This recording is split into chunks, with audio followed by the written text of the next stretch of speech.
শেষ ঠিকানা যদি ৩.৫ হাত মাটি হয়, তাহলে কিসের তো ক্ষমতার দাপট?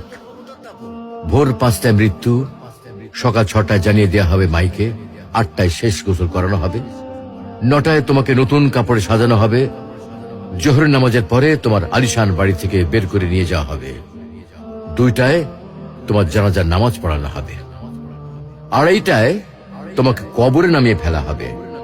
মাটি দেওয়া শেষ হয়ে গেলে কেউ তোমার জন্য দোয়া করবে, আর কেউ চলেও আসবে। এই তো জীবনের শেষ আয়োজন। তো কিসের তো অহংকার, কিসের তো ক্ষমতার দাপট? হ্যাঁ, ক্ষমতা কারোর জন্য চিরস্থায়ী নয়। অন্যায় ভাবে কাউকে ঠকালে একদিন ঠিক নিজেকেও ঠকতে হবে, এটাই নিয়ম। হ্যাঁ, এটাই নিয়ম। ভোরের সূর্যোদয়ের আলোতে যে পৃথিবী আলোকিত হয়, সন্ধ্যার সূর্যাস্তে তা আবার হারিয়ে যেত দেখি। অসত্য দিয়ে সত্যকে কখনো ঢেকে রাখা যায় না।